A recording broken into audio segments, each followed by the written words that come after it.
You're probably here because you're finding it a little bit difficult in finding your way about leadership, finding your way on how to manage people well, and finding your way on how to grow your business as an entrepreneur.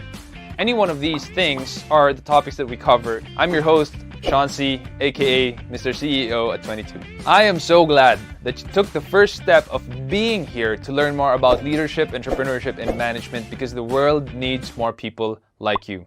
We will help you to invest in yourself because that's something that is worth doing. That is something that is worth learning. If you have questions about entrepreneurship, maybe you're having problems at work or you're having some leadership problems or managing other people, boy, I have news for you. We have what we call a masterclass. Most of the courses in the masterclass deal with how you can generate revenue online. It deals with leadership, how to lead in crisis, how to break through the crisis in business, in entrepreneurship, and how you can manage other people better. Now, I always say the best kind of investment is an investment in yourself. And how much money are we charging for this masterclass? Not a lot. And if you invest in one, it's yours to keep. And if it doesn't, I'll refund you. No questions asked, full refund. So why don't you try it out? Head on over to sean.c/masterclass and check out any one of the courses if it fits any one of the questions in your head. And if you have any questions, you can just put it on the comment section and we'll get in touch with you. We want to know who you are and we want to hear from you. Until then, keep leading.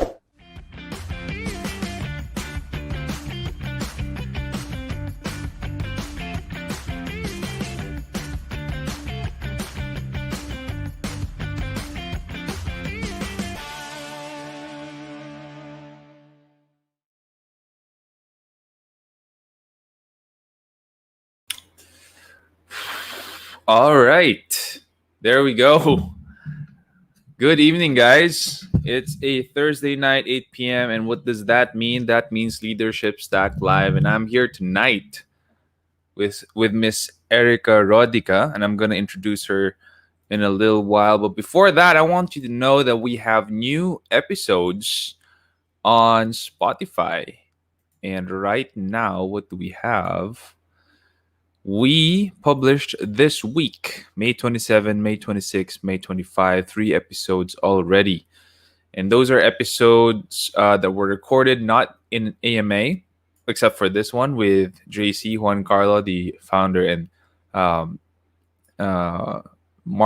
chief marketing officer of juancarlo.ph, one of the biggest catering companies here in the Philippines. You might want to check it out, how to use your business for social change. We have the progression of remote work, which is very, very relevant to the times that we live in. I mean, SEO Hacker, as a team, we have worked from home ever since March last year, and we decided to stay that way. So we've also been working from home, and no one really works in the office all the time. So we also have how to prevent employee burnout. I think this is very relevant because nowadays people working from home sometimes can't tell when they are actually going to be burnt out, and they just don't stop working because they can't tell the difference between work and home life now. I mean, the line has blurred, and that's what we touch base there. So that's just, less than 20 minutes. Less than 20 minutes each. You might want to jump in Spotify. And if you don't know what the name is, it's the Leadership Stack Podcast. We have the link down there as well, leadme.ph/Spotify. You can punch that in and you'll be able to find the podcast. So, my guest for tonight is the CEO and founder of Aka Swimwear, Aka.ph, and she's the pioneering online swimwear brand in the Philippines. She's an advocate of entrepreneurship and women empowerment. She's been featured in online publications such as Preview, Cosmopolitan Philippines, Smart Parenting, Candy Magazine, speaking engagements for Go Negosyo, Save the Children Philippines, and I could go on, and it would eat like 30 minutes of our time. So without further ado, let's just get to meet her. Welcome to the show, Miss Erica Rodica. Hello. Hi, everyone. Good evening. All right. We have some shout outs here. Patrick, thanks for tuning in again. Sir Opa, please. No, stop spreading the fake news. But thanks for being here. Glad to see you here. From Sir J. Bailon, good evening. Thanks for being here. And yeah, let's are you ready, Erica, to dive in a couple of questions that we have? Game. I don't know what to expect, pero sabi mo, Oh, chill it's lang tayo. chill lang, casual lang. Uh, it's Sige, a go. it's just questions from the crowd that we're all about paying it forward. We're all about helping people in their leadership, in their business, in managing people, hiring, creating a culture of leaders, and that's it. Relax lang, relax lang. So, first question from Nino. I'm 19 and I already started business in different fields. For me to improve, do you think I should find a niche or do I just simply find market gaps or try to compete in saturated markets? Ayan. I'll let you go first, Erica, Wow. since they're too tired of me. Ganun ba? Hi, Nino. Wow, at 19 years old. Anong different fields? Pwede bang magtanong? Ganun, nagtanong. Oh, ano yung different fields mo? But, I guess, for me kasi, the way I approach business is I go for, like, people ask me, like, what business should I pursue? Usually, I tell them is, where does your passion lie at? And what's your current situation? And then find, like, where those two meet. So, like me, I like fashion and I want to work from home. I want to work from home. So parang the way for me was to go online. But like this was years ago when hindi pa masyado uso yung here in the Philippines yung e-commerce. So, yun. So parang for me, what do you want to do and what's your current situation like? Got it. Those are questions that you need to ask yourself. And sometimes we need to ask ourselves those questions to find the answers to some of our other questions. No? So, yeah, True. And then you'll that's just have more questions. Never ending. yeah, that could also be the case, and that's why we're having this show. Um, but yeah, it's a tough one. For you to improve, find a niche. I think that going for a niche is the best way to start because you can dominate it. When you're in a market that has too many competitors, it's gonna be a problem because I've met very successful businessmen who wanted to enter an industry where it's saturated with competition, and Mm-hmm. they would just say na hindi sulit. It's not worth it because there's a price war going on. People are dropping prices, profit margins disappear. It's not sustainable. But people who focus on a niche and dominate it, you build a brand for yourself. You have that demand for your brand. Then you're gonna be building a much more stable business. So I think that's the way to go if you ask me this question. The Yeah. term jack of all trades, master of none, pretty much sums me up. So this is still Nino talking. Should I stick to that term? Would it be better to find and focus on one thing and do others on a later date? Anong take mo dito, Erica? uh, it means just starting. I think he's 19. He's 19, so I Yeah. think yeah. Yeah. Okay, if you're starting your business tapos ikaw pa lang lahat, I think ikaw talaga gagawa lahat. You have to be jack of all trades. But like, I think with regard to your business, you have to stick to, ang hirap, parang, I want more context. Ang hirap sumagot. Parang, um, ikaw muna nga, Sean. Pero I get where you're going eh. I agree with where you were going na sa simula, talagang ikaw lahat. So you're gonna Yeah, be yeah. inevitably jack of all trades. True. So dumaan ka rin dyan, I'm sure. Yeah, so you're gonna be marketing, you're gonna be production, you're gonna be fulfillment, you're gonna do all of that and syempre, depende rin sa business that you're gonna go in. But then, eventually, when you have more people, when you delegate more tasks to them, it's good then that, like for me right now, lahat na ng other departments na delegate ko na, and I'm just now doing marketing, which is what I really love in the sa business. I don't like doing all the operation stuff. Marketing talaga ako. So yun. So right now, I'm at that point. But sa Yeah. umpisa, lahat, I did all of that. I also did deliveries. My gosh. Yeah.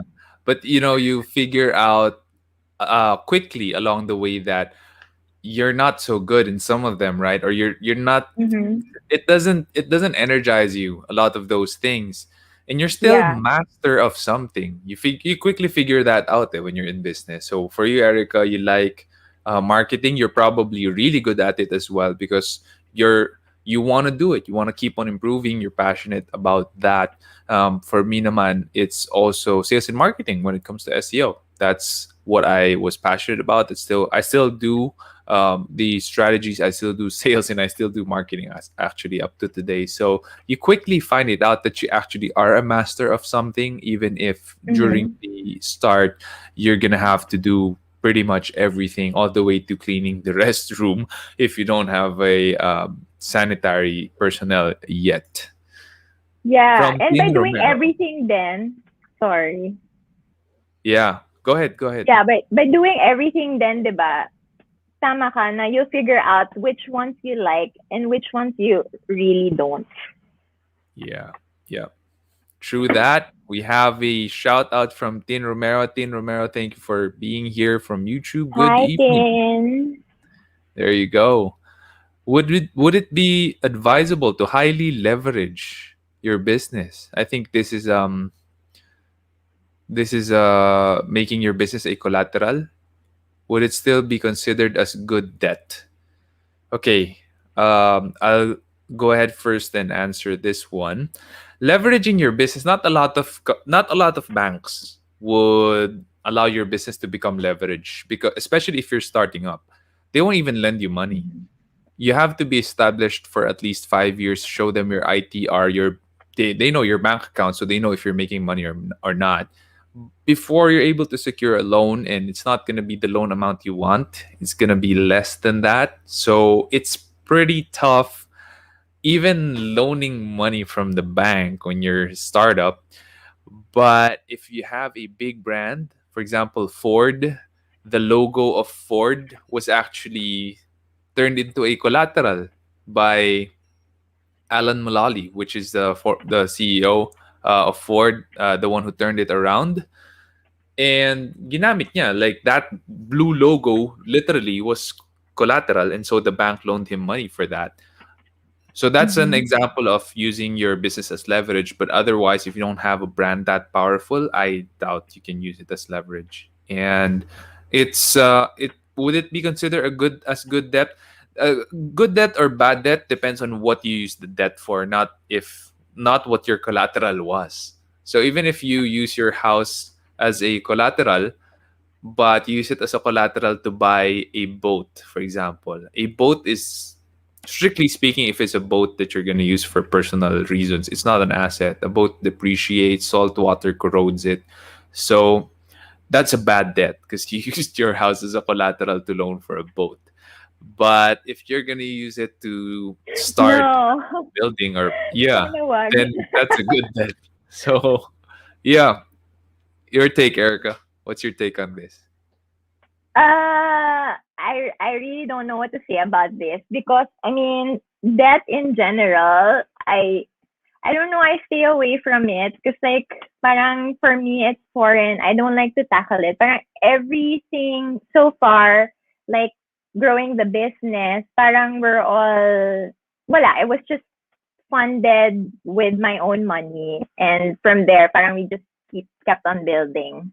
So I'm so sorry I can't answer this question. Yeah, it But depends on I each agree. person. No. Yeah. I agree on what you said. Don't use your house. Tingnan na po ako. Don't use your house para bumili ng boat. Yeah. I mean, so An example of a good debt for me would be if you're gonna buy or invest in another property that you can pay. Make sure, of course, you can pay that debt. So, um, my house, I use it as collateral to secure a loan for debt, and that's for to buy a property where I plan to build the future headquarters of SEO Hacker. It's a 600 square meter lot, which is pretty big, and it's a significant amount, and I can't buy it cash outright. But I calculated it. We can actually pay it off in a good amount of years with a good interest. And so that's a good debt because that's an investment, and it's an investment not to sell. I don't plan to sell it and flip it, but to build the future of my business, my company. So that's an example of good debt. Um, yeah. So, uh, and before I move to the next question, I do agree with you, Erica, when you said that you stay away from loans. That's being a, I would say, a conservative business person, which that's exactly the route I went. So we use our own Mm-hmm. money. We call that bootstrapping.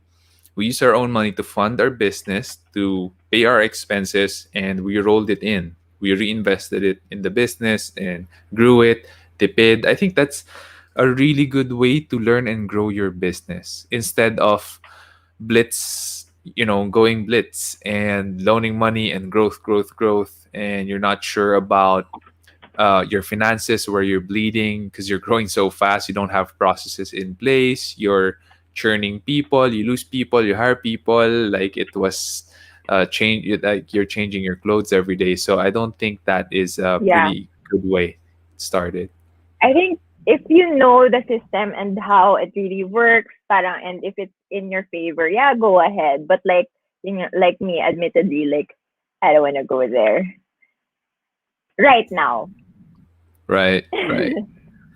So I think this is an interesting question. This is also from Eric. Her name's also Erica. How can I make my Hello. business more sustainable? Ako ba? How Yeah, I can I think it make would my be interesting to hear from you. how can I make my business more what's your business? Lagi ako nagtatanong. So I actually made a video about this, and I guess what did I say there? Wait lang, Son. Can you answer this for me? Sige, sige. No No, no, problem. no, So not you.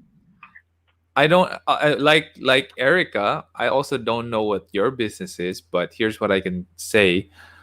Business becomes sustainable when cash flow is good. When revenue is greater than expenses, then you have a stable business. As long as it's that way, month on month, you have a stable business. Not and what you need to do next when you have positive cash flow month on month is to have a safety net. A safety net is 6 months or a year worth of savings matching your company's gross revenue. So for example, if you're making 1 million per month, it should be 6 to 12 million. That's your safety net. Huwag mong gagalawin yun. That's for a tough time. That's for pandemic, crisis. That's your safety net. Then it gives more security and stability to your business.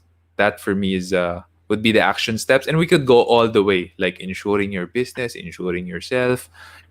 We could go all the way, but I think good cash flow, good positive cash flow, and a safety net, those two things are the most critical. Yeah. Thanks, Son. Okay. No problem. All right. What are your tips for people having a hard time choosing what type of business they want to start? Ayan. Ano nga ba? What are your tips for people having a hard time choosing what type of business they want to start? Okay, I guess you have to keep asking yourself questions then. Like, what? I'm back with my question. What are your options? What's your situation? What do you offer? What are your talents? Anong resources meron ka? 'Di ba? And I guess, I mean, yeah, and like I said kanina, I just really like focused on what I wanted to do, what I want to be at, and that was fashion, and then something that I knew that I could do at the comforts of my home online, because during that time I was nag-share. During that time, I was young. I was, I think, 18 years old, and I was a mommy. I was a and so parang I had to take care of my baby, and then at the same time, earn for a living. So yun. So parang given the situation, syempre I can go out. That time I didn't have ayaya I could afford. So ako lahat. Ako talaga lahat yung jack of all trades na sinabi ni Nino kanina. Even diaper changing machine, that was me. So, yeah, so ask yourself those questions and then eventually you'll figure out. And syempre, of course, don't forget what do you want to be doing para hindi ka ma-burn out with the business and it won't feel like work in the beginning because it really I don't know, parang the first few months or the first few weeks you won't probably earn like enough or diba, sustainably for it to go. But yeah. Yeah, at the beginning, it's really a grind. You don't really make much, Mm-hmm. and then you hire people, and sometimes their salary is bigger than your take home. I mean, I personally experienced that when I was starting out. And those are the times that you're going to be questioning your purpose. Why did I start? Why is my I employee know. salary bigger than my take home, right? And it's tough. It's tough. So, my answer to this question is make sure you choose the business that you're willing to suffer for. Erica True. said the word passion earlier. And passion, if you take it from the Latin definition, means suffering or sacrifice. And it should be something that you're willing to suffer for, something you're willing to sacrifice yourself for. That's going to be the business that you should start. Because otherwise, you're going to quit halfway and you're not even getting the first fruits of your effort. Sayang if you quit halfway. So that's my advice for you there. How can I expand the reach of my business on social media? Ayan. You, how can Uh, I expand it? Okay. okay, Erica, Wala rin go. siyang background. Wala. Yun yung mga Like, tanong. can you like, oo nga eh, parang it's so general. Sige, how can I expand the reach of my business on social media? So first off, make your social media pretty. Make it pretty. Make it, hindi, hindi. Okay, kidding aside. Aside from it being aesthetically pleasing, kasi diba, it's important right now on social media.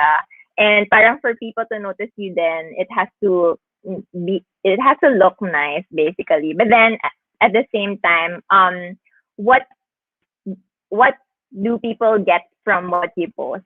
Para they be more interested in what you're offering and keep posting that and so that you'll be able to reach the people that you want to reach on social media and choose I think if you're just starting just choose like one or two social media platforms that you want to focus on like maybe Facebook and Instagram and then because baka ma-overwhelm ka if you're gonna go everywhere else. But yeah, I think what else do I say? Sean, what do you have to say about this one? I'm gonna say that the hard, painful truth about it that you have to cough up money. That's how you do it. I mean, Facebook and Instagram is a for-profit platform, and there is a balance that they're trying to tiptoe around. Look, a lot of people on social media, you and me included, we don't want to see a lot of ads. We don't want to see a lot of companies selling us products and stuff, right? So, how Facebook prevents that from happening is by prioritizing supposedly your personal network, friends, and family. And they make sure that everything that you're going to see that's not friends and family is paid. That's it. There's almost zero organic reach now for Facebook pages and companies. Almost zero because they did it that way that you have to pay for you to expand your reach, because people don't like seeing a lot of ads. They don't like being sold to. They don't like seeing irrelevant stuff on their news feed. So as business owners, it's a pain for us because we want free reach. We want free stuff, free marketing, free advertising, free placements. Sadly, that's no longer the case. But in the early days of Facebook, naabutan ko pa when one ad would cost you like 0.001 centavos. That was way Same back here. 2009. Yeah. So, oh man, those were the days, and your organic reach could still skyrocket. But now you have to pay up. That's really it. But if you want to have really fast reach right now, try to explore TikTok. Hindi pa siya masyado. I mean, they're just starting advertising on TikTok. I should start doing it, but oh my gosh, I feel so old. It's like so hard for me to do, but I really have to learn it. Like it's one of my goals this year to work on my TikTok platform. But I've been hearing from a lot of business friends na mga coaches, mga influencers, and business owners, ang bilis ng reach talaga nila sa TikTok. Basta you know how to do it, and it's bite-sized information. So, ang daming pwedeng gawin. Which reminds me, my team created Oy, a you're on TikTok TikTok! yes, Good and for I haven't you! been promoting it. Yeah, but I tried it out. Shout out to Tony Aquino and Marvin Guillermo, who has been goading me on to go there. They've found huge success in that platform. I haven't See? yet. We have I 20 plus know, oh my gosh. followers, Me too. but let's see. Let's see. I think that it is, if you're looking for organic reach, it is one of the platforms that actually can give that for now. I mean, YouTube is also really tough now, so TikTok is, I heard, is one of the platforms that you can go to. Yeah. Are you gonna dance? No, I don't want TikTok to lose users. Eh. Baka i-uninstall nila yung TikTok if I dance. So. But you might. No, I won't dance. Joke lang yun. May wag ako Alright. sabihin nila, lagi lang ako nagjo-joke. Well, it's a casual ano naman this show. I mean, it's all about paying it forward, helping people, and we're not too serious about the topics and about ourselves. We have fun doing this. Yeah. We gotta have fun. I want to answer their questions. Guys, if you can be more specific, that would be great. Yeah. Well, may mga ibang tatanong talaga case study. So super specific. Ay, grabe. Okay. Pero pero may mga iba, it's really just open, more general questions. Eh. Maybe, they want to Oh, be a little bit more anonymous about what they're doing. That's fine. As okay. long as it helps other people listening in, that's really good enough, good enough. Mitch asks, how do you test the demand for your product or service before launching it? This is a really good question, especially for startups. Yeah. I used to do this back then. And I did parang pre-order. I think you guys very well know pre-order. So you post about your product, you hype your product, tell them the benefits, and maybe you can offer them for them to purchase your product. You offer them a little bit of a discounted price since it's for pre-order before it gets launched. And yeah, and through that, at least you don't have the product yet. You just order based on how many people would order your product through the pre-order and or service. And then that's how you'll know if you have if may hope yung product mo or wala. That's really good. Actually, that's one of the best ways to do it. Because right then and there, you have a working case study for you. Because Mhm. they coughed up money. In pre-order, they Yeah. actually pay you the money. And you get the volume, and you get to talk with them as well. There's another way which follows the lean startup model. This is especially if you're going to be launching a software product or service. And that is going ahead and having a prototype and asking friends and family or your target market, your potential target market, how much are they willing to spend for such a service or such a software for them to use it. And the lean startup model really relies on what uh, the author Eric Rice calls the fast feedback loop. This is a book. You can actually buy the lean startup book. And the fast feedback loop is all about the MVP, or what he calls the minimum viable Viable. product. So, pwede siyang kung if you're selling a titanium mug, for example, I have a titanium mug here. It's just filled up with water. Pwedeng kaysa gumastos ka ng umorder ka agad ng 2,000 units of this titanium mug, which costs good amount of money. You just buy 100 steel mugs and then tell people, what if this was titanium and this is the amount? Will you still buy it? Something like that. So you get that feedback and you get a good idea about how many people are willing to buy your product. Service would be the same. If I would do this for you, or if I had a team that can do this for you at this amount, will you buy it? Getting that feedback and asking them why would you buy it or why would you not buy it? That's gonna help you tons. You just have to have the humility and the um the how do you say it? The diligence to take note of the data. That's it. Yeah, we also do that with our swimsuit designs. Like sometimes if there's a new design coming up, like we make them choose on Instagram stories, like which one do you like better?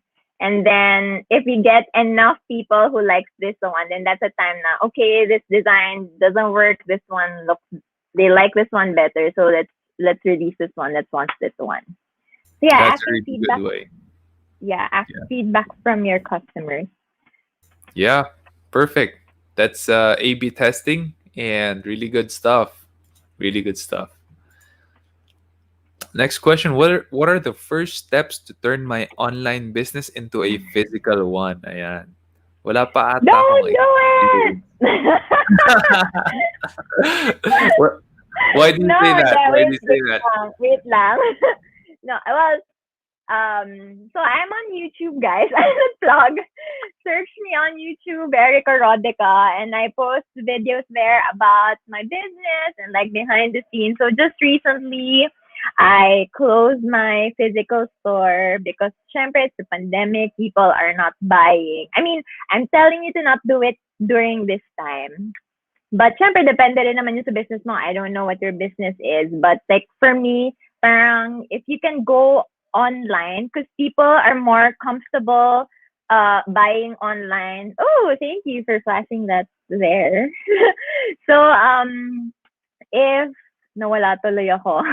So people are more comfortable buying online right now. Parang the pandemic really pushed them. Like kung dati mas hindi sila parang for them namamahalan sila sa Grab and Lala Move. Parang people are really more comfortable na buying online. And I think it's good kasi it lowers your cost, it lowers your overhead. So yeah, for me, if kaya mo to sustain doing it online, at least during this time, do it because you can grow a lot. Parang you don't have to be physical for you to earn like a lot of money. I don't know what a lot of money is for you, but you can really grow it, and you can even have a team na lahat are working from home. But syempre kailangan if you're a physical product, may fulfillment team ka pa rin, so that has to be at the office. But then again, it's better, less overhead.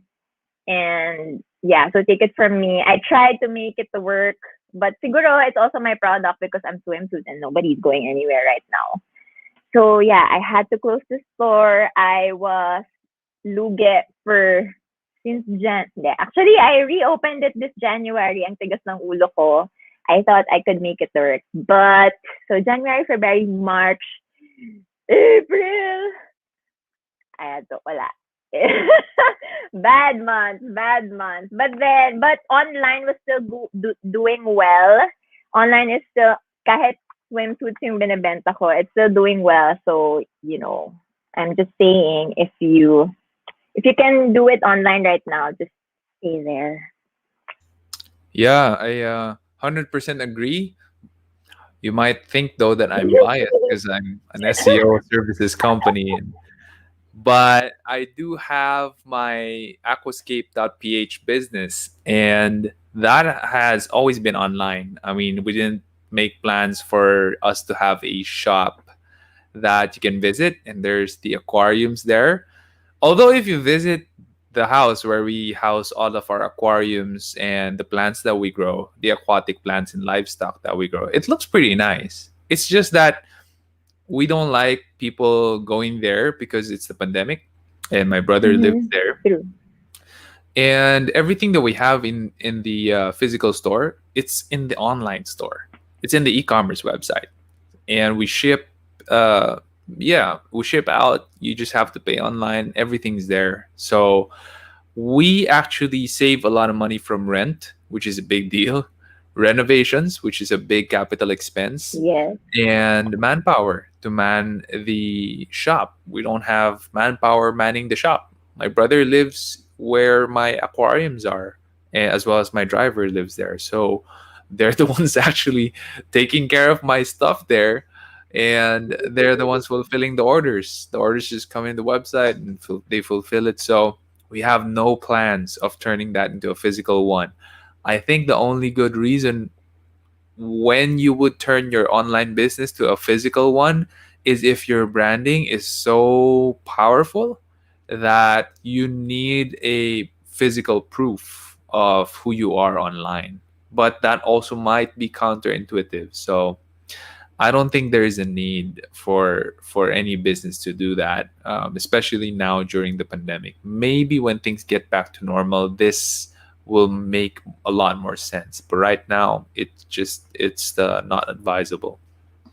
Yeah. If you really want something physical, just have a little showroom by appointment to keep you safe as well. You don't want to interact with a lot of people nowadays. Sad Yeah. life.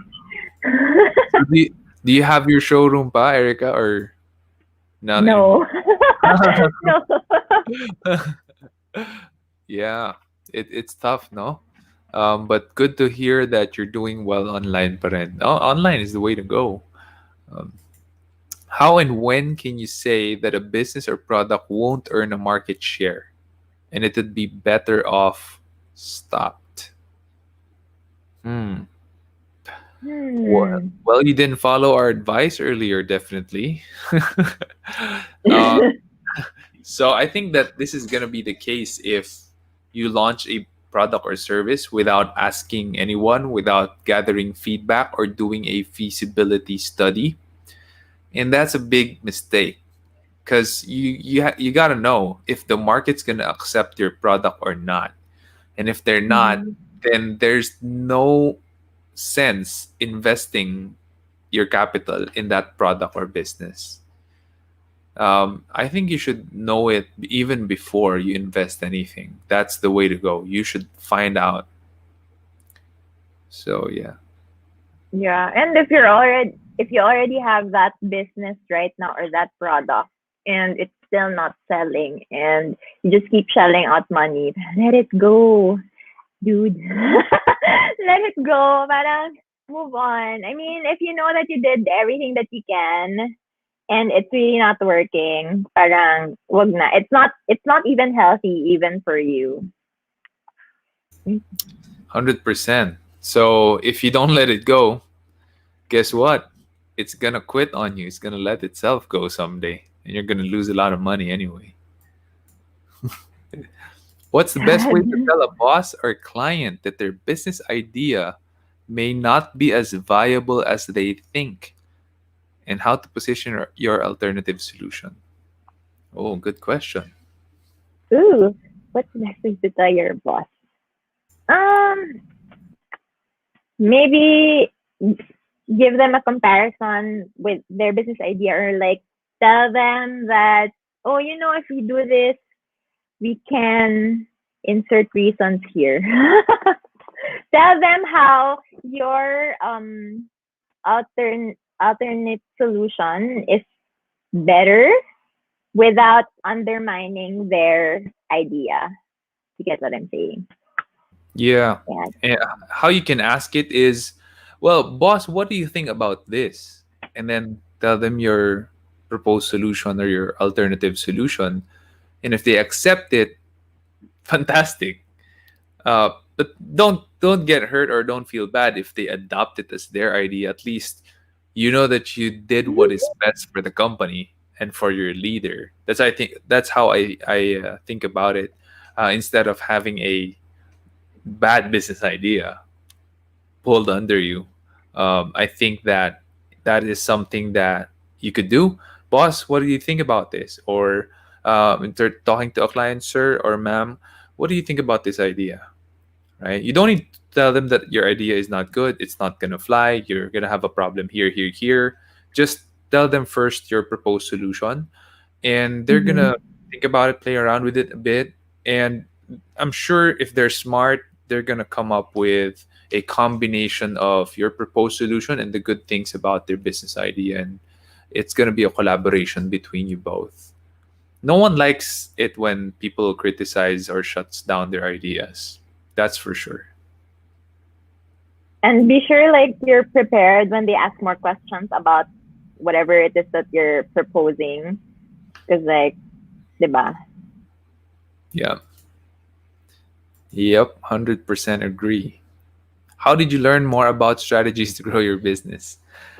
I read a lot of books and I got mentors. That's really it. That's Google. Google. Google. Google is a good mentor. And trial When you and start it. error, my gosh. Yeah, trial and error. But trial and error though is expensive. That's the most expensive mentor you can get.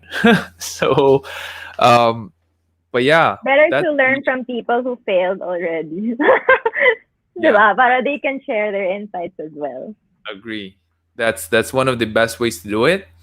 Trial and error, one of the most expensive ways to do it, but one of the most unforgettable ways to do it as well. Because when you sink money, your own hard earned money, you don't forget what happened there.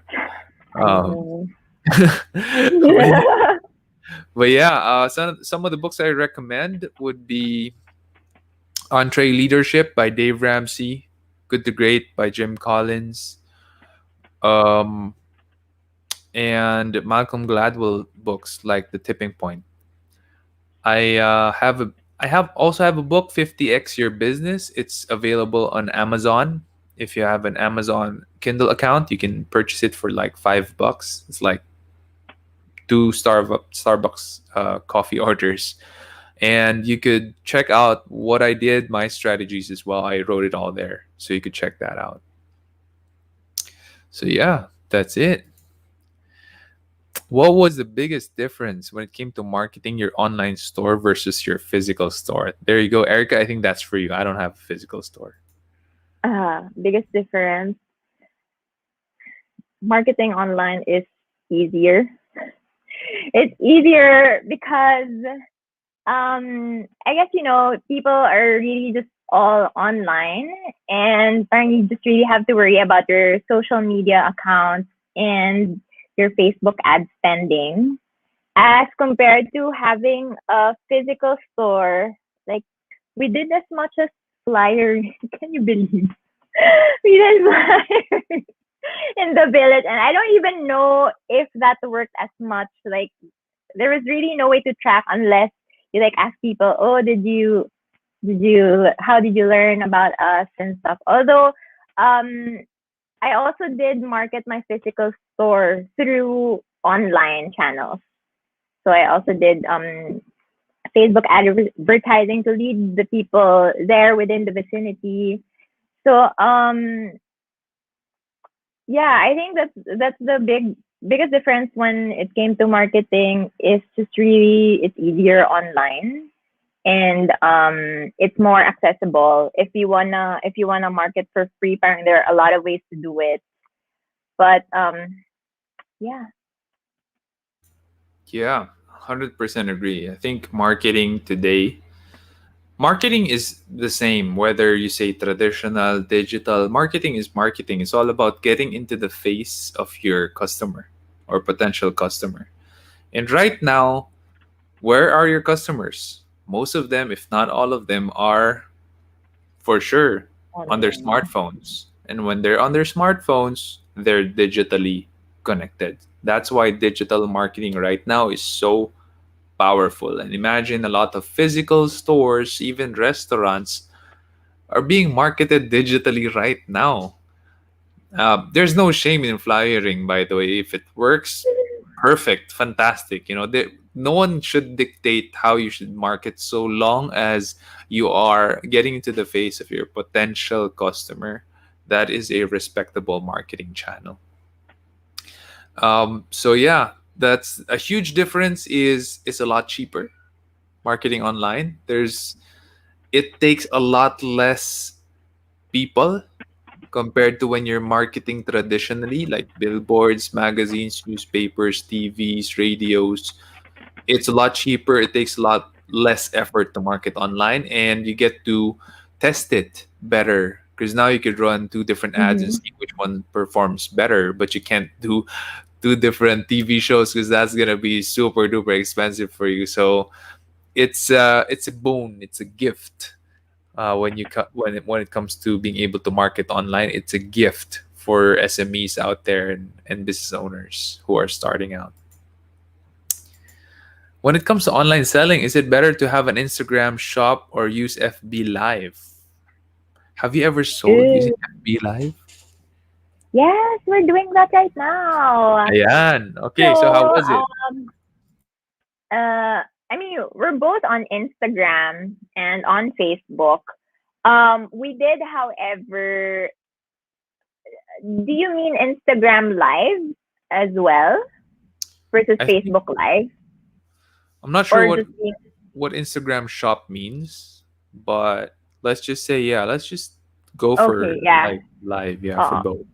we tried both. We tried Instagram Live and Facebook Live, and we did much better, like way better. Our viewers on Facebook Live reaches, I think the highest was 200 plus, but we do like 100 to 200 plus.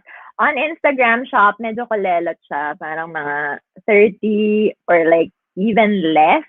I think it's because on Facebook Live, you can ask people to share it on groups, to share it on your profile, to share it on different channels. As compared to Instagram Live, you can't share it anywhere else. You can just what we do. Although if you want to try Instagram Live, what we ask our viewers is to tag their friends. Maybe they'll see the comment and join in, hop in on the live. But yeah, when it comes to online selling, Facebook Live has more reach, although we only do it once a week. I know some people do it every day, but since like our brand, we have an e-commerce website and all of that, so we just do the Facebook Live as bonus. And because it's also the trend nowadays, so let's try it. But we've seen really good results. Facebook Live versus Instagram Live, we go for Facebook Live. We don't do Instagram Live anymore, actually, because Got it's it. also the same people from Facebook Live. Would you believe? They will Got just it. go to Instagram Live, yung mga suke. They'll just also join there. So might as well just stick to one platform, which is Facebook Live. Are you the one selling? No, I tried it. The first one, I was the one selling. It's a lot of effort, but it's fun. It's really fun because you get to interact with them immediately. And there was a time I was trying on the clothes. Nakakapagod ha. Much respect to people who does Facebook Live every day and yung nag-change ng clothes. It's so much work. But yeah, no, no, I don't do it anymore. I just did it twice in the entire time. And that was not even 2 weekends na magkasunod. That was like a month apart. But yeah, Wow. but yeah, nakaka I suggest to drink lots of water. Wow. I'm because sure. I'm sure it is what as you say. It's very tiring. I'm sure of that. yeah, our Facebook Live runs from every Saturday. If you guys want to join and buy swimsuit bikinis, that's every 10 a.m. to 12 noon. And then they have a lunch break from 12 to 1 and 1 to 5. So 1, 2, 3, 4, 5. So that's 6 hours of talking straight. So It's imagine on the that. Facebook page. Yes, it's on the Facebook page, facebook.com/eika.ph. There you go. EIKA.ph. There you go. So I'm gonna show it here. There. That's it. There. So where was the last time that you did your Facebook Live? Is it this There. one? There. There That you go. yeah, that was last Saturday. All right. Where is Erica in this timeline? I'm No, not but yeah, there. that's a really good question, by the way. I have no idea with online selling yet because I haven't done that yet, even for our clients. But good to know that it works well, and Facebook did better than Instagram. That's good stuff. Maybe you should do it with your plants. Couldn't see that happening. Get Yeah, someone to do it. wants to buy this guppy, you know. Oh, I saw someone selling plants. They're like from, I think, Davao. Ang dami nilang viewers, like 1,000 plus. And you know what they were Wow. doing? But I don't know how much sales they got. But what they were doing, it's so funny. I don't know if you guys want to do this. What they were doing, like 500 pesos to share this video when we reach X number of viewers. Ganyan. Whoa. Yeah, Wow. so they reach thousands talaga. And naaliw lang ako, pinanood ko lang sila kasi ang dami. But like, Gra- yeah. You're selling Yeah, that's plants. a lot. Yeah. I get what you're saying, but my plants are super like it's aquatic plants, eh. So imagine that it's all here. So I can't see that happen. Yeah. So we have a question here. Says I'm planning to take up business administration in college. However, I'm contemplating since most successful persons worked at corporate jobs and just decided to take the leap. Oh, Um, so so what's our advice? he's a No. high school student. Um, honestly, I don't know how you'd want to do it, but if I were given a chance, I would want to try corporate. So my entire corporate career was a marketing internship at Starbucks for 4 months. That's it. And then after that, I jumped into business already. But so I really learned everything well along the way. So I have that's the internship was my only corporate experience. If I could go back, I would have wanted to try to go corporate just to see how it was like maybe for a few years and then eventually go into business because I feel like parang I'd get to learn the systems. I think but then when you're in corporate you're also only gonna be in one aspect of that business, so you're not really gonna learn everything. So baka ginulo lang kita. but but yeah. So I don't know if I'm the right person to ask, but yeah, but I also see people who, went into corporate and then after a few years when they were like 25, 24, they went into business and everything they've learned from the corporate world, they were able to apply to their businesses. So that's my take. But I didn't do it. So, Yeah, di ko alam same. kung maniniwala ka sa akin. No, I'm the same in the same exact boat as Erica, where I went and worked for Hewlett Packard for 5 months. and then I resigned and just built SEO Hacker. And the reason why I resigned is not because HP is a fantastic company to work in, but it's really just because SEO Hacker was growing and I had to focus on it. So the experience I had with HP, I was able to take some things out of it, and apply it to my business because I was in the services department where we have service level agreements with our clients. And in the 5 months that I worked for HP, I learned a lot, and I was able to apply that to SEO Hacker. But people who take up business administration or MBAs, I find that they usually work for other businesses. Usually their management role or senior management. Um, and I'm not so sure if they go ahead and start their own businesses someday. I would assume that, but I'm not sure about that. A lot of businessmen and women that I know are like Erica. They, at the get go, decided to start their own thing, learn from it, fail at some point or at some parts like I did, and then start again, or learn and be gritty enough to keep going and build it and make it more successful. And then maybe we'll just hire someone who is an MBA graduate and who professionalize the business. I think that's something that I'm gonna be doing someday, for sure, when SEO Hacker has grown to that level. But yeah, that's in my experience. That's usually how it goes. So it depends on your goal in life and at what age do you want to be who.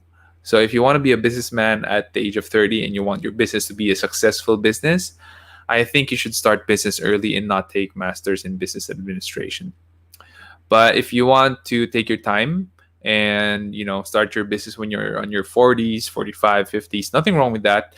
You could you could take MBA, work for in the corporate world, and then finally someday at some point in time take the leap and start your own business. That's a much safer route, I think, than just going wild west and starting your own thing and learning by through trial by fire. It's also expensive. Both routes are expensive.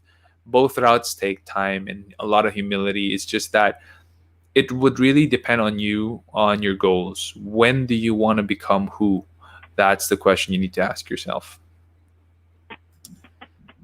Okay, Erica, this question is for you because I don't sell swimwear. How to sell swimwear as your main product? Okay. This is a funny story. I started I knew I wanted to sell online. When I was in high school, I was already selling like clothes online on Multiply, if you know Multiply, if you would remember. Of course. So and and then eventually I came up with and that one closed, so closed business already. And yeah, my first product were accessories with the name Aka. So Aka was already there, branding and all. I had my Instagram page. I had my Facebook na ba nun? Basta, I remember having an Instagram page. And I was Meron na selling yon. meron na Because ba? Facebook Ayun, came first. Yeah. yun. And then I was selling accessories, but it did not take off. So siguro parang mga ganito, ayan, just simple necklaces. I was selling that back then. And parang 2 months in, there were no sales at all. So like, no, this should work. I needed to work. And that was summer, I think around April 2014. Yeah, April 2014. And I saw a swimsuit supplier, bikini sets. And then I had an idea because back then hindi pa uso yung mix and match swimsuits. So like, what if I like all the small sizes, I mix and match. I match this green bottom with this white top, and then this the other bottom of the other one I'll match with the other one. So I mixed and matched, and then I posted it on Instagram and sold it. And on the first night that I released it, it was sold out. I just spent 5,000 pesos on that. That was my capital. And from there, I just kept doing it and doing it. I was not taking any money from it. I just kept reinvesting. And so, yeah, that's how I came about the swimsuit. So it was still, I love swimsuits, by the way. And the reason why I wanted to do the mix and match, because the girls, pag na-picturean na yung swimsuit, they don't wanna wear it again. Parang once lang, and then take a photo on the beach or on the pool, tapos, okay, next swimsuit, yan. So, true, parang that's why I thought of the mix and match, para at least mas tumagal yung swimsuit. So yeah, that's how I came about with selling swimwear. Wow. I love startup stories, especially hearing that this is the capital. It's because it's overrated when you have funding and big capital. It's different when you start small talaga, and you get to love the business because you really built it with a lot of effort and knowing every facet. So good stuff. Good story. That's a good story. True. Love it. So yeah, I'm not gonna answer that. I don't sell swimsuits, and you guys know my story already. So we'll skip to the next question. What are the advantages and disadvantages of entering the e-commerce market early? How important is storytelling in building a brand? Okay, what e-commerce market early, like our time? I think What? like Or um like right now? Or no, I when you think start maybe a being the business, you first. go e-commerce now?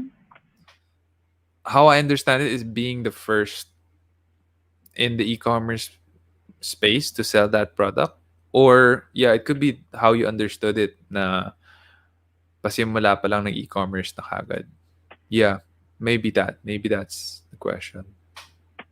Okay, I think everything's online right now. So I would really highly suggest you to go to sell online. But if you can't afford it, if you can't afford a website, you don't have to like go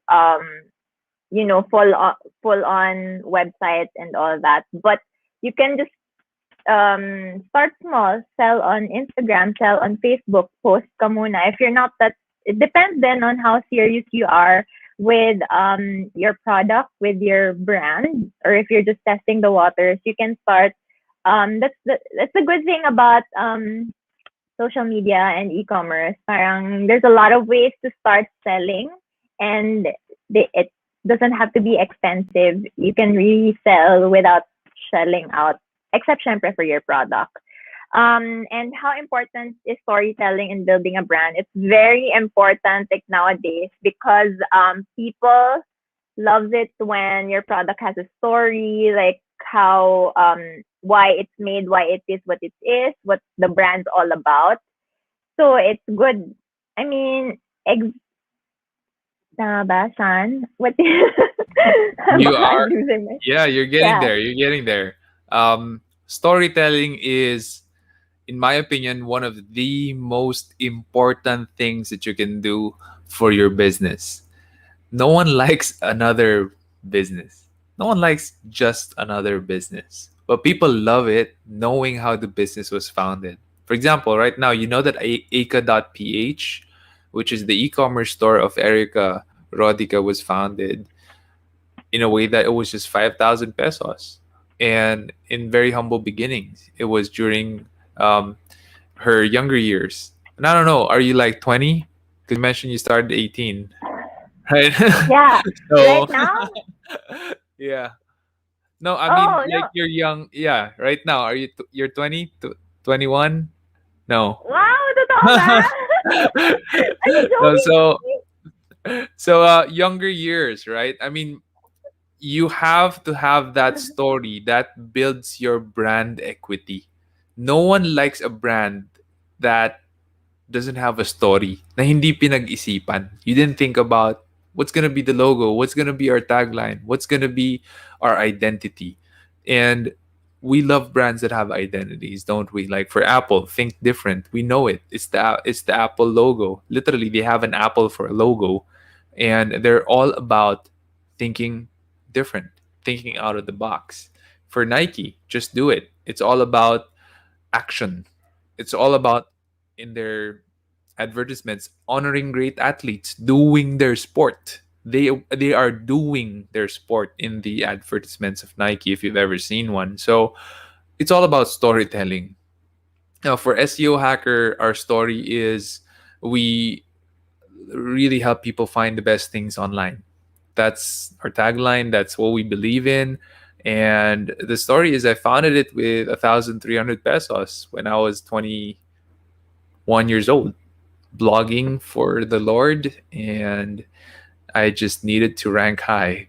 And suddenly, people started inquiring, and I had projects I had to do. Started as a freelancer, also humble beginnings. You guys know the story, especially if you've bought my book, CEO at 22. You will be able to read the entire journey of how I started the company as an almost kick-out student of LaSalle, 28 failing units. Um, so yeah, that's super important, and I think I'd be a bit biased when I answer the question here: advantages and disadvantages of entering e-commerce early. There's no really downside to it because if you're ready to invest in a brick and mortar business, which will cost you a lot of money, then investing in e-commerce should be piece of cake. Because how much is the renovation? Like 1 to 4 million, right? If you're gonna be depending on how big your space is, and you're gonna pay rental and you're gonna pay electricity, everything. Compared to you're paying like 75K to 150,000. Maybe you pay like 300K for your e-commerce store. I don't know how nice it is, but compare 1 to 5 million to 300,000, it's not apples to apples. And you have a real operating store. It's just that it's digital, and that's not a bad thing because again, everyone's digital right now. How can I tell if it's time to hire my first employees? And I want to hear from your story, Erica. If you can't do it. If you're so overwhelmed, and well, syempre, number one, if you can afford to hire your first employee, but then also at the same time, um if you feel like you can do so much more with your time than just doing whatever it is that you're doing. Because syempre, time is more important. And if you can afford your first employee, especially for doing all those admin daily stuff that's very easy to teach to other people, do it. And you don't even have to like hire them full time. You can try it out as part time. You can ask them, "Oh, can I just get you every this, and this?" I mean, I'm sure, especially like nowadays, a lot of people are looking for jobs, and it's also very easy to get part time employees or virtual assistants. There are you know platforms for that. So yeah, and I think it's important to hire people if you want to grow because you won't be able to do everything. So when did you hire your first employee? When did you decide it's time?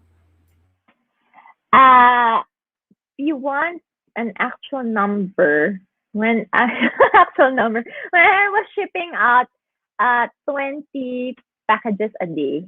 Baka for other people that's small or like can't you pack 20 a day? But like but at I mean at minimum wage I can pay someone to do that for me and I'd have more time to do other things that would earn more money. Yet. That's how to do it. So when I When was the first realized time that you hired? yeah, when I realized that I was spending too much time cleaning the toilet, I Lie. I said I'm not making money cleaning the toilet, so I'm not getting paid well doing this. No, I'm just kidding. I think I hired my first people when the work was too much. So I was SEO is a huge practice. It's a very big. You have to learn. You have to know how to code or understand code really well. You have to be able to write and get into the psychodynamics of what keywords people are using, and at the same time, you have to be able to market well and talk with other marketers and relate with them because you're going to be forming partnerships with them. So three things that are very very different. Usually, a programmer doesn't write so well, can't market that well, and vice versa. A writer can't is not that logical, very logical when it comes to programming, and has a hard time understanding it. So having all three is a rare thing to find in someone.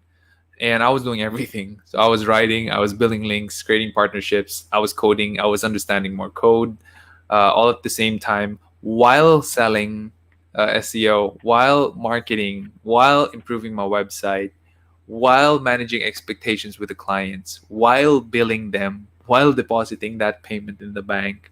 It's a lot. And when I realized that I was actually suffering in terms of my health, my time, my temperament, I decided it was time to hire people already. And the things you need to watch out for is people get expensive very quickly because you have to pay for their salary, you have to pay for the taxes, you have to pay for their SSS, pag-ibig and PhilHealth. You have your contribution there, and they're gonna ask for a raise at some point in time, and you have to give them their equipment, their table, work area, chair, laptop, whatever, and it gets expensive quickly if you don't hire smart. So lots of things to consider, but once you're already suffering too much for your business, you should think about hiring, especially if you're making money anyway. You have Yeah. money to use to hire people, then use it to hire people. And if you wanna, there's a saying: if you wanna go fast, go alone. If you wanna go far, go together. So that's food for thought. From Aaron, hello, hello. Thanks for tuning in tonight, Hello. Aaron. Hope you are enjoying that. We're adding value to you. And Tin says, daming learning. Well, thank you. I'm glad you're learning a lot and enjoying the episode as well. We're glad you're here. She's on YouTube. You're live on YouTube. Yeah, we're on Twitch, Periscope, YouTube, and Facebook. So, Ooh. yeah. I thought Facebook lang. No, we're well, I'm using StreamYard. It allows you to stream to multiple platforms and took advantage of that. So, yeah. Really. All right. How do you build relationships with competitors? Meron ba tayong frenemies, Erica? um, ang hirap naman nito. Ay, ikaw muna. Well, when during the early days of SEO, so SEO is like, it used to be a very blue ocean. Not a lot of people knew what SEO was. There was not a lot of people practicing SEO, and I guess you could say it's a divine appointment how SEO Hacker was positioned during that time when SEO was practically, unknown.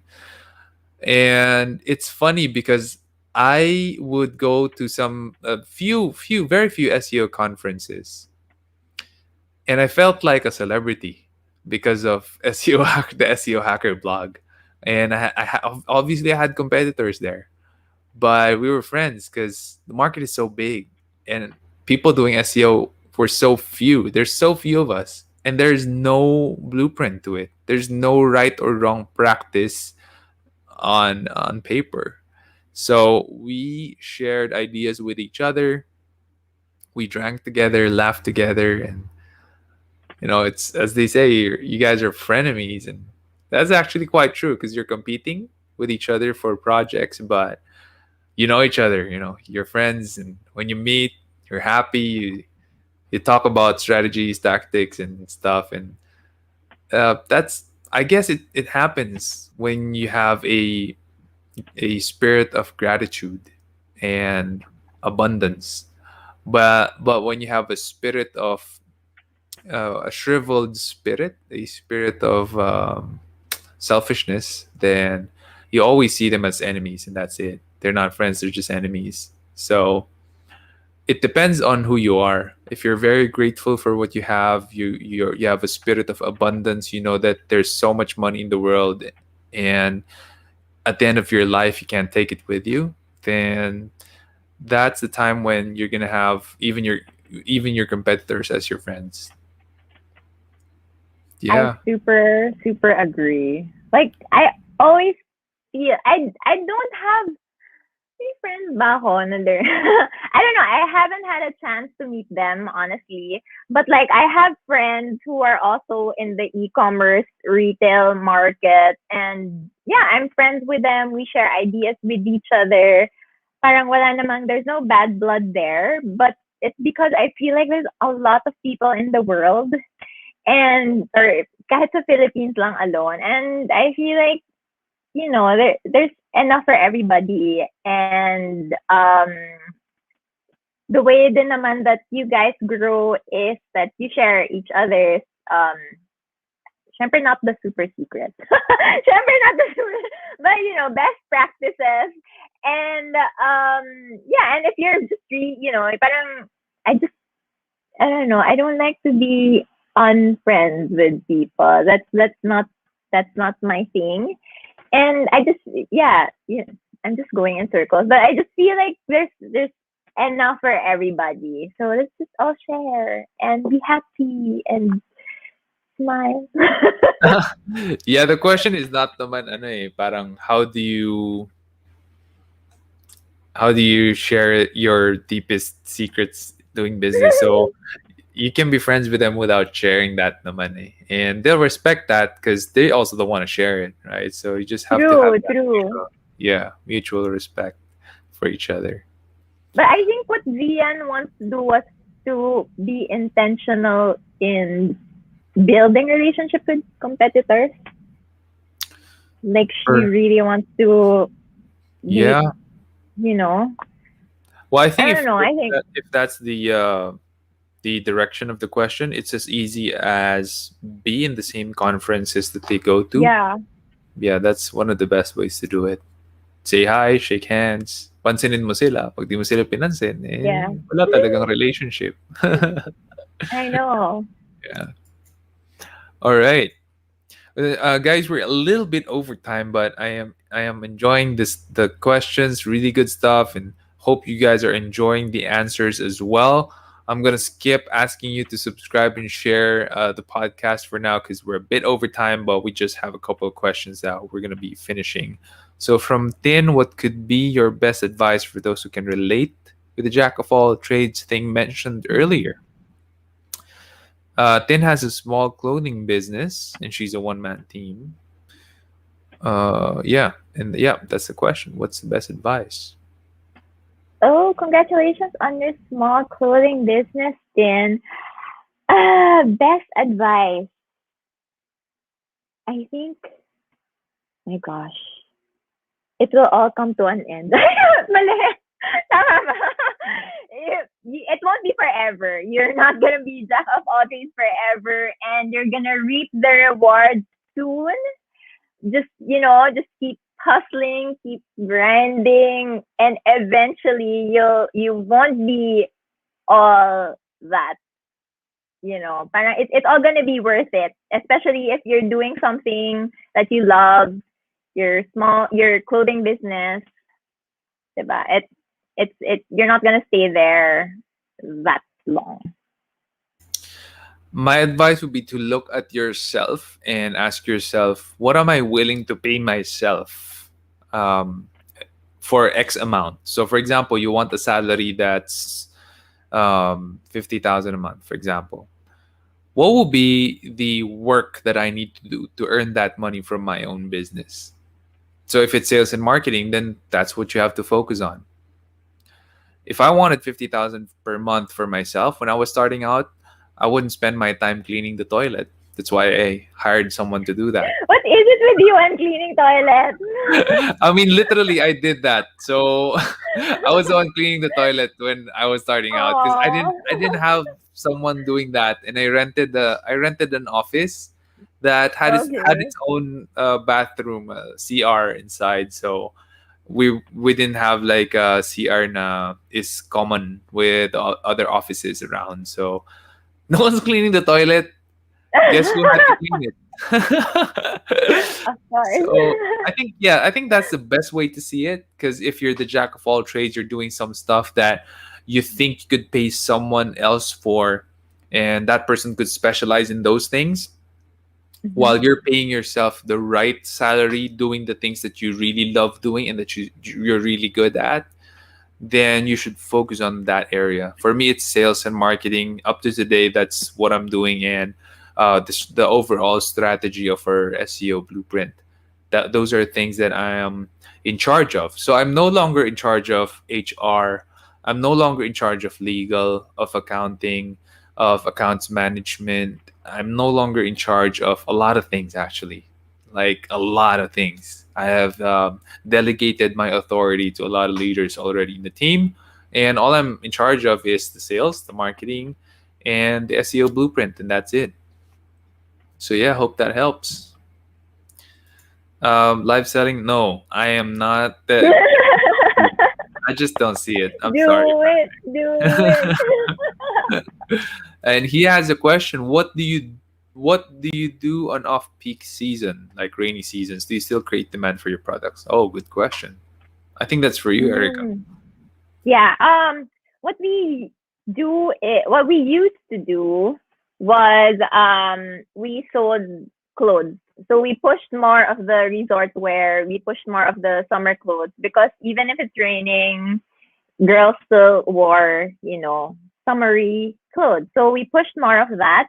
However, last year, we, syempre, nung uso din, we discovered that we could also sell loungewear, pajamas. So like right now, I think like this year we're gonna be pushing. Although we separated that na nga into a different brand because well, it's still Aka. It's Aka Lounge because it has its own thing na. So yeah, so since rainy seasons, we just push our clothes and our loungewear and swimsuits during summer. But really all year round, well, pre-pandemic, they still bought swimsuits. Not as much as summer, but it's still a good market. Cool. Yeah. On rainy seasons, yeah, business is the same.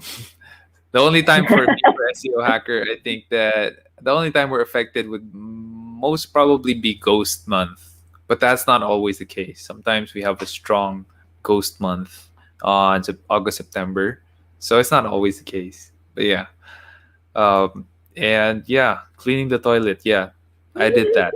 I did that. So, all right. I think that is the last question. I just want to share before we go that we are on TikTok, and my team is asking me to share this because I'm look, guys, I'm just the talent. Okay, I'm not the producer. I'm not the editor. I'm just a talent here, and I need to do this, and I need to promote this. Please help me out. We have 32 followers right now, and that's it. And if you could share it to your friends, that would be amazing. And also make sure to tune in. When was your live selling, Erica? When do you do it? Saturdays.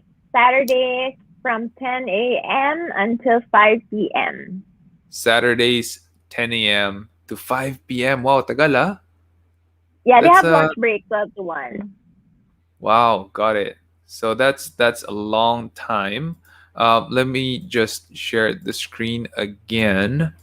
So here you are, Aka Swimwear. Make sure you like, you follow, and you're there on Saturday. Um, for the ladies who are watching, and for the ones who want to buy it for your loved one, you're welcome to join the live selling. So there you go. Erica Rodica, ladies and gentlemen, from aka.ph joining us for tonight. I learned a lot, and I hope so did you. And we do this every week, Thursdays, 8 p.m. Erica, thank you so much for being here Thank tonight. you so much for I really inviting me. appreciate it. Yeah, I mean, I had fun. We'll probably do it again someday. And we all learned a lot from you, and we are better for it. So, guys, thanks for tuning in. I know we went over time, but I hope you enjoyed this episode, and I'll see you next week. Take care. Bye.